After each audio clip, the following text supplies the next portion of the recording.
Sveiki, šiandien tokia juoko forma parodysim, kaip pasidaryti patį pigiausią, gero Lietuvoje puoduką. Nes šiaip puodukas metalinis, kokio nerūdijančio plieno gali kainuoti 14 litų, o mūsų prekybos centrai mėgsta kokosus pardavinėti po kokį 1,49 vienetais.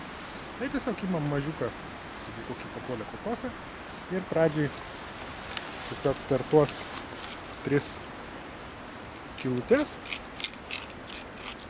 prasigrėžiam iki kokoso pieno.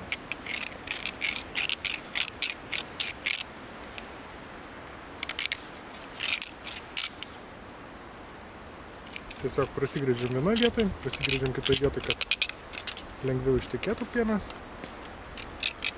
Ir dideliais kiekiais negerdami galim tiesiog pasimėgauti kokosų pienu.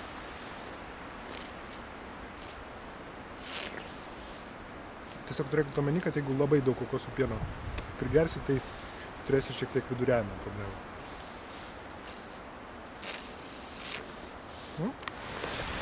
Sekantis etapas, tiesiog tvirtinam kokosą į kelmą, pjūkliuku elegantiškai, gražiai tiesiog pjaunam per viršutinę dalį.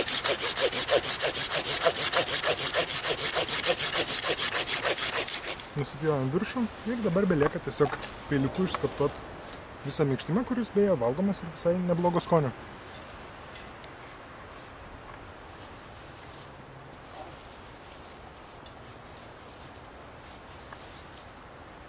Na ką, ir štai praktiškai 10 minučių darbo ir unikalus, tikrai bushcraftiškas puodelis jūsų.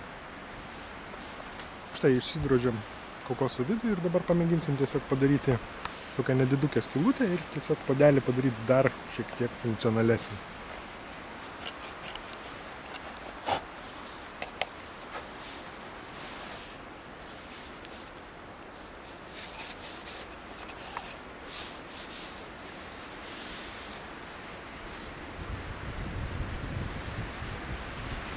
Na ką, štai turite puodelį, kurį galite pasikabinti prie savo kuprinės, ar šiaip turėtų atsigerti vandenį, gyviesiems gėrimams ar kitiem.